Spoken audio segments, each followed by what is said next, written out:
为何星际飞船无法被看见？感谢你再次与我相伴，希望你今天一切安好。我是玛丽，欢迎来到我的频道。此信息可被视为科幻内容，或由观众最合适的方式看待。我的发布仅供娱乐，但我严谨对待我的信息，献给独具慧眼的你，愿有眼睛的人看见真相。此文笔于2025年3月2日上午。今天我要探讨一个话题，我敢肯定我的群体中未曾有人讨论过这个问题。尽管有那么多星际飞船停泊在地球的低轨道、中轨道和高轨道上，但大多数人仍然看不到它们。我说大多数，是因为正如我在之前的视频中所解释的，确实有一些人能够看到这些飞船，甚至拍摄到了它们的照片。我这里说的不是 UFO， 那些在地球大气层内低空飞行的物体，我指的是那些超大型飞船，它们位于大气层之外，轨道高度从海拔约100公里到50万公里不等。这个最高的轨道高度被银河联邦视为地球的空域或太空领空，超出此高度的空间则被认为是星际空间。在这里，我稍微对数据进行了四舍五入，以便更容易理解，因为银河联邦并不使用公里或英里来测量小尺度的距离。关于那些照片，需要说明一点，它们是通过非常小型的望远镜拍摄，并经过大幅度增强处理的结果，因此其形状并不完全与这些星际飞船的真实外观相符。人们在照片中看到的仅仅是被太阳直接照射到的部分。然而，一个关键问题随之而来，为什么绝大多数人即使使用高性能的光学设备，也无法看到这些飞船呢？首先，让我们撇开地球上那些社会公认的科学借口。在这个问题上，他们并不是真正基于科学，而更多是为了维持矩阵的现状，强加谎言，并让这些谎言看似具有科学依据。我的意思是，政府知道这些非人类超大型星际飞船的存在，它们停泊在地球轨道上的数量平均约为1000艘，而我们所探测到的情况，尽管仍然是一个理论，但却是一个有依据的推测。是各国政府及其太空机构建立了一些网站，让公众可以查看并监测所有近地轨道上的人造物体。这些物体大多是太空垃圾，如旧火箭的残余部件、退役卫星以及人类自1957年斯普特尼克发射以来送入太空的各种碎片。通过这种方式，公众会稍微觉得自己掌握了关于现实运作方式的事实，但实际上他们仍然遵循着由秘密社团及其矩阵所设定的认知框架。这意味着这些网站只是另一种操纵手段，目的是让人们相信太空中除了垃圾之外别无所有。别会错意，太空中确实漂浮着大量垃圾，但我们相当确信，那些监测太空垃圾的网站实际上是在监测非地球人类的宇宙飞船。这样一来，如果有人在太空中看到异常物体，官方可以迅速提供合适的借口，比如声称某人看到的只是俄罗斯联盟号飞船的某个废弃火箭机残骸。尽管我十分确信这些残骸通常会很快坠落回地球，但你懂的，现有的太空机构永远不会告诉公众真相，否则他们赖以维系的矩阵就会分崩离析。从另一个角度来看，还有其他因素可以解释为什么地球轨道上停泊的大型星际飞船无法被看到，或者很难被看到。其中一个因素是简单的光学和物理原理。地球轨道上大约1000艘星际飞船的平均大小为2公里，而在中高轨道上的2公里大小的飞船实在是太小了，因此很难用高性能望远镜对准它们。相比之下，观测一颗遥远的微光恒星相对更容易，因为恒星几乎是静止的，仅需考虑地球自转的影响。然而，停泊在轨道上的星际飞船更难以观测的原因是它们正在高速运行，因为它们处于轨道运动状态，并非静止不动。换句话说，你要观测的是一个高速移动但非常小的物体，这使得它们极难被看见，也很难用望远镜精确瞄准。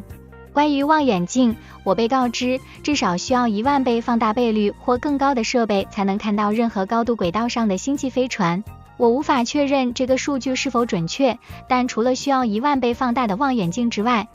还必须配备高度先进的计算机化目标追踪系统，否则根本无法瞄准一个高速移动的物体。以上这些因素适用于高轨道上的星际飞船。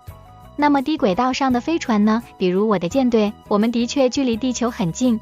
虽然低轨道上的星际飞船相对更靠近地球，按理说应该更容易看到，但还有另一个因素会抵消这种优势，使得它们和高轨道上的飞船一样难以观测。这个因素就是速度。任何在轨物体，无论是星际飞船还是普通物体，离地球越近，就必须以更快的速度环绕地球运行，否则就会坠落并撞向地球。一个物体距离地球表面越近，它就需要更高的速度来维持轨道运行，这取决于其质量、离心力和地球引力的计算。因此，理论上来说，一艘靠近地球的星际飞船应该更容易看到，但问题在于它的速度极快。以我的舰队为例，我们的平均速度是8000米每秒，相当于每秒钟跨越约67个足球场，每分钟4020个足球场，时速约28800千米，相当于23.3倍音速，或23.3马赫。一只鸟如果以这样的速度飞行，几乎不可能被捕捉到。然而，即便以如此高的轨道速度运行，低轨道上的大型宇宙飞船仍然应该是可见的。尽管不容易，但理论上应该能够被观测到。我一直在和我的泰格坦 CIC 情报甲板的朋友们讨论这个问题，因为我们都强烈怀疑，可能还有其他原因阻止人们看到地球轨道上那么多的飞船。最初，我们推测这可能与范艾伦辐射带有关。然而，我的舰队官方上是在这些辐射带之下运行的。因此，我们决定派出2架苏6战斗机来研究辐射指数及其所在的频率振动，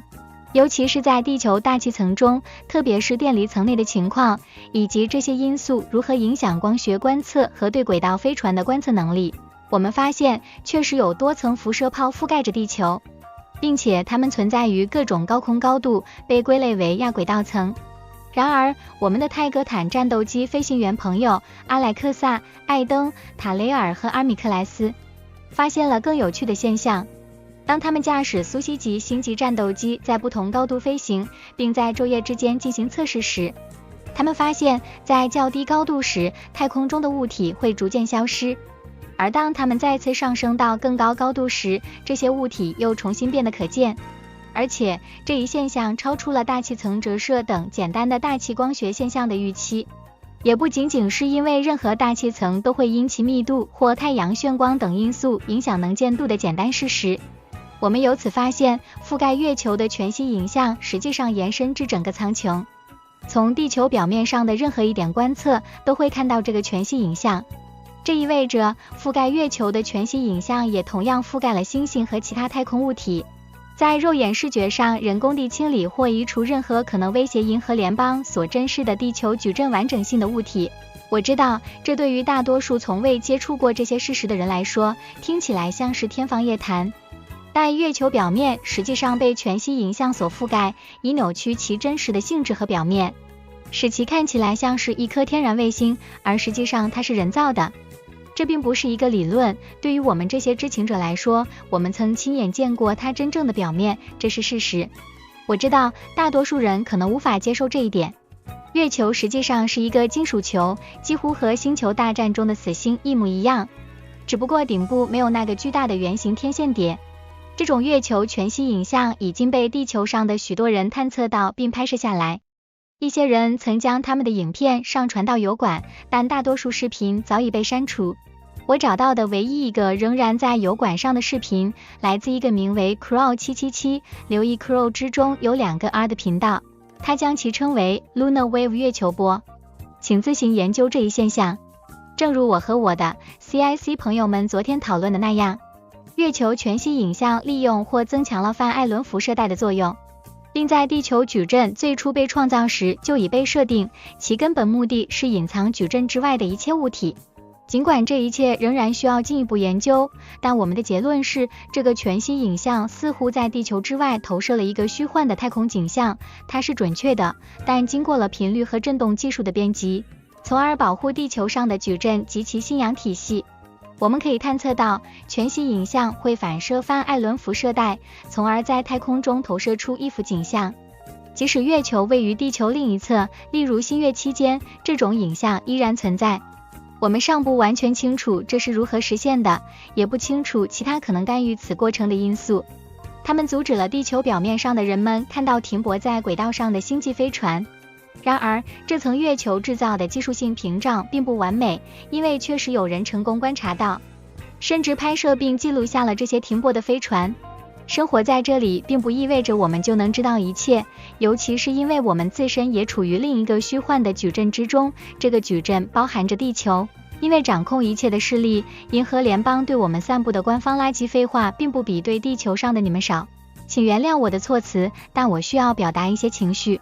然而，现在我们终于明白了正在发生的一切。这是一层人造的频率振动屏障，它与范艾伦辐射带、月球及其全息影像有很大关系。顺带一提，我们探测到的范艾伦辐射带，其较小的变体甚至可以低至电离层，而这正是许多地平说理论支持者所称的穹顶。严格来说，正是这层穹顶阻止了人们看到地球之外的真实景象，使他们只能看到广阔的太空虚空，而这正是地球操控者们希望你们看到的。仅此而已。我知道这一切令人难以接受，对我而言何尝不是呢？我们将继续深入研究这个问题，但截至目前，我们的结论已经相当明确和稳固。今天就到这里，一如既往，感谢大家观看我的视频，也感谢点赞、分享和订阅，这对频道而言如鱼得水。希望下次还能再次见到你。怀着满满的爱与感激，你的朋友玛丽。